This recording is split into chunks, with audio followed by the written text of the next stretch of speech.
Hey everybody! It's that time of the day again when we get together and I read the Bible. So I hope that you have your Bibles and you can join me.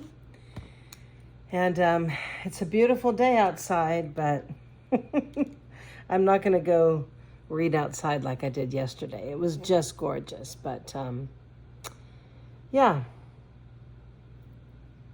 this just works fine. Okay, so let's grab our Bibles. And yesterday was amazing. Yesterday was the Song of Solomon. Very romantic and very sensual piece of the Bible. So if you want to know what real romance is, then just read that chapter again. So June 5th, 1 Kings 11, 1 through 13. Solomon's many wives. Okay. Now King Solomon loved many foreign women.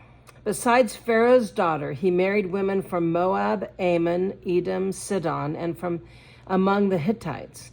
The Lord had clearly instructed the people of Israel, "You must not marry them because they will turn your hearts to their gods."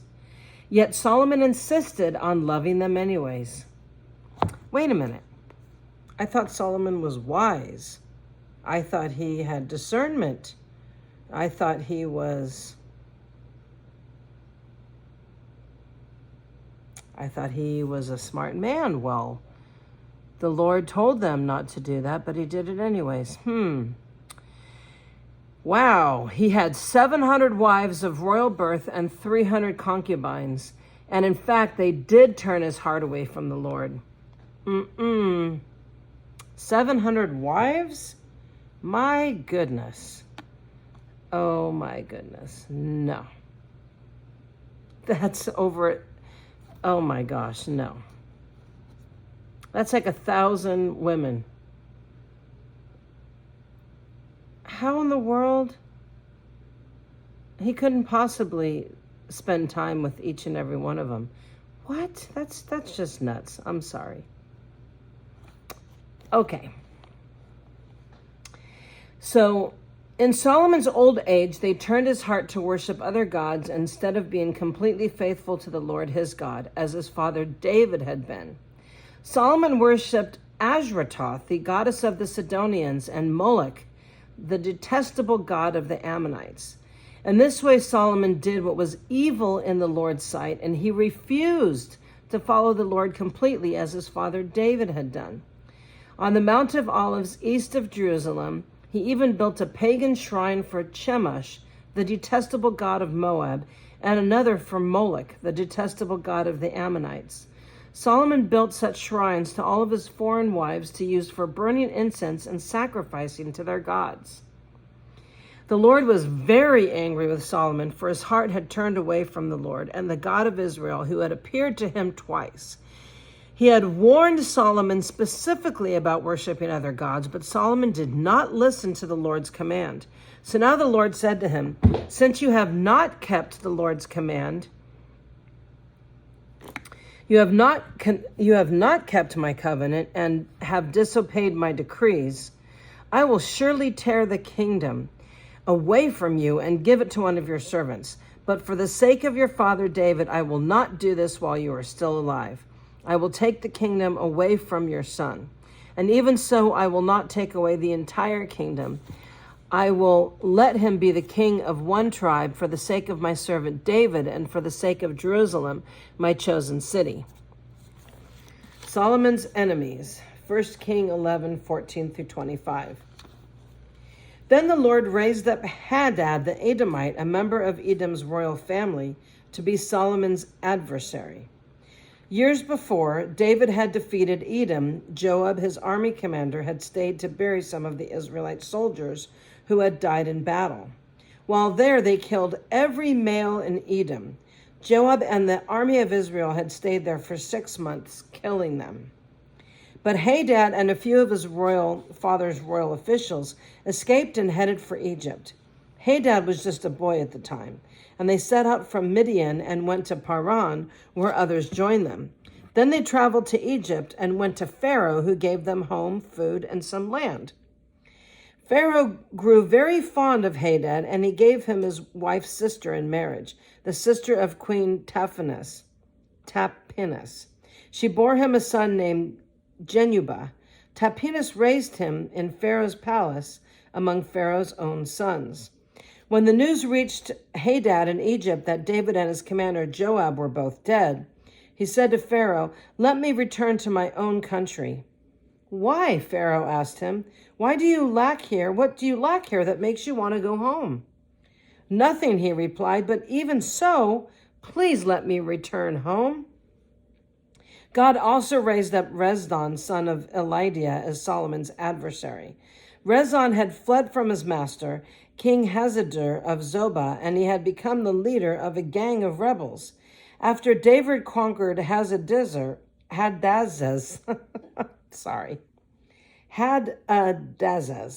Rezon and his men fled to Damascus, where he became king.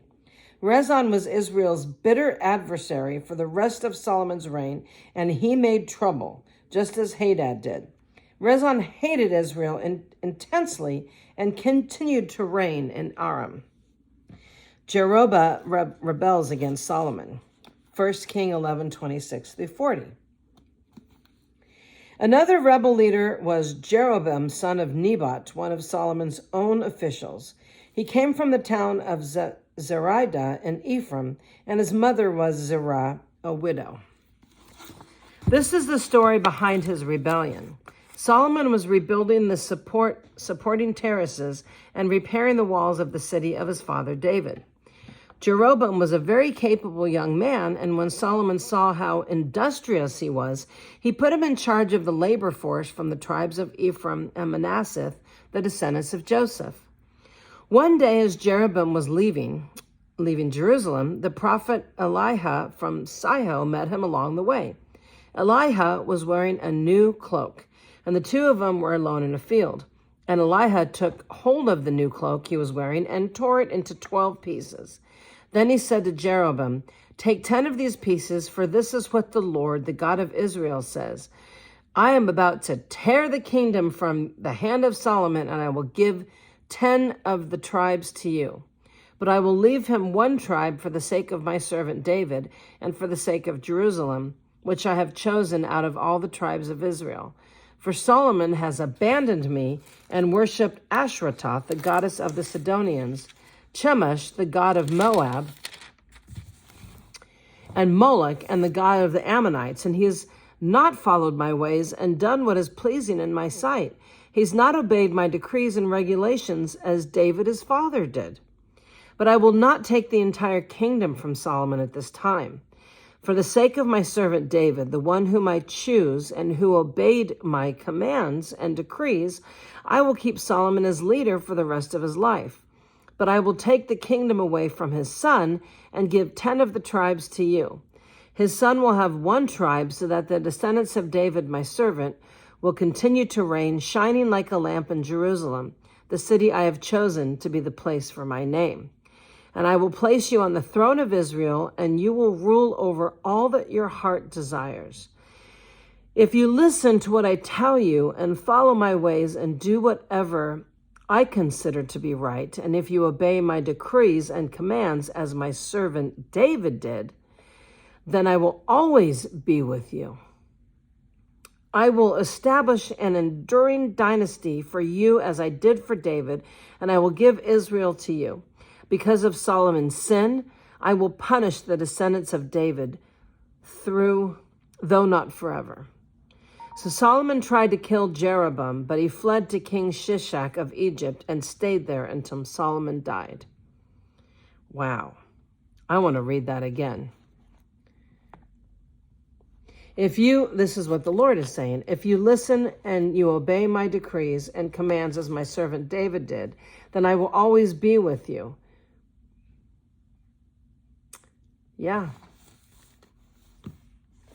Summary of Solomon's reign. 1 Kings 11:41-43. The rest of the events in Solomon's reign, including all of his deeds and his wisdom, are recorded in the book of the Acts of Solomon. Solomon ruled in Jerusalem over all of Israel for 40 years.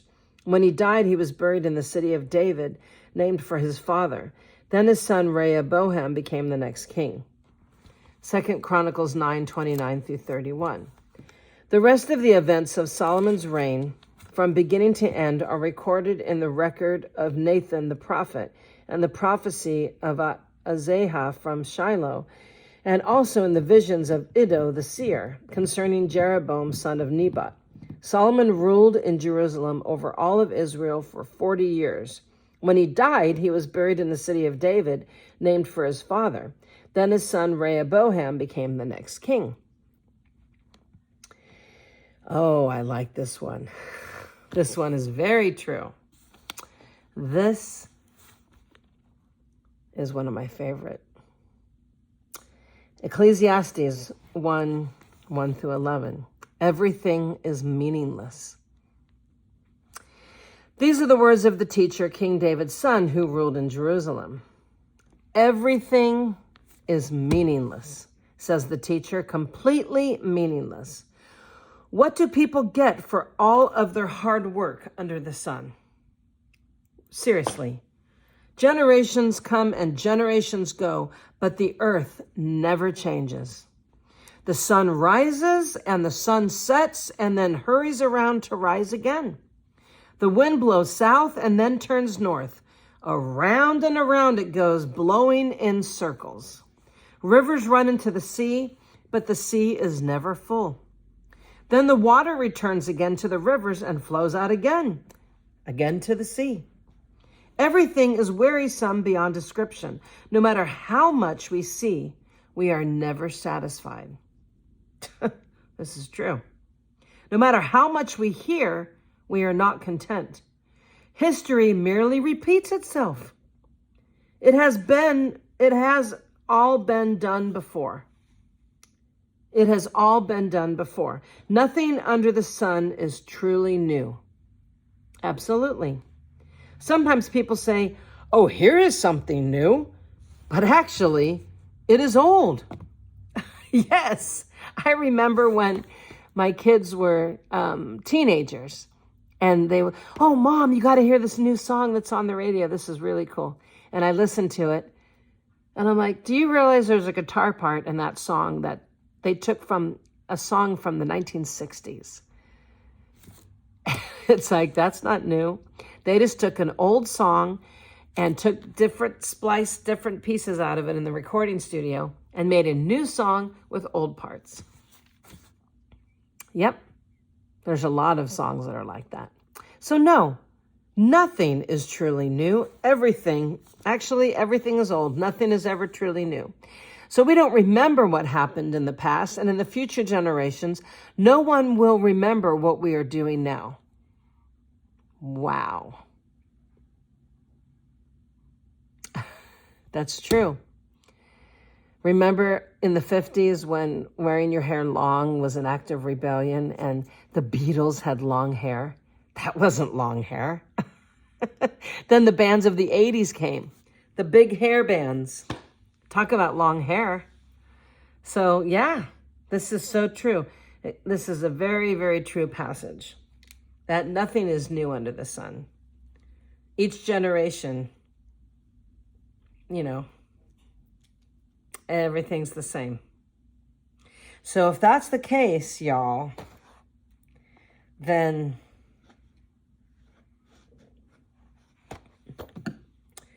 growing in the Lord and having joy of the Lord and being excited about his word and living your life under his protection should be where we get our joy and happiness and peace from. If nothing is new under the sun and everything's the same in the world, just a different generation.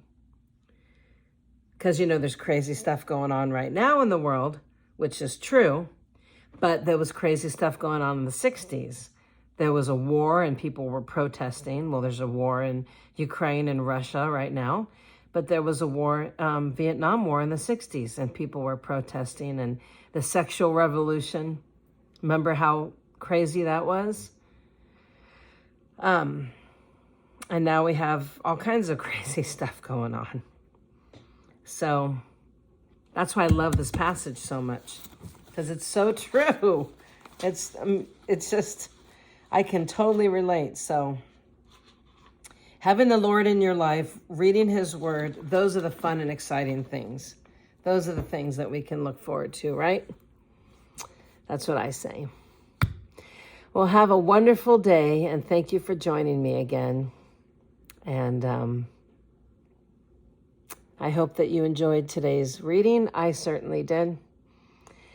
And I will be back tomorrow, and hopefully you will too. Have a good day. God bless you.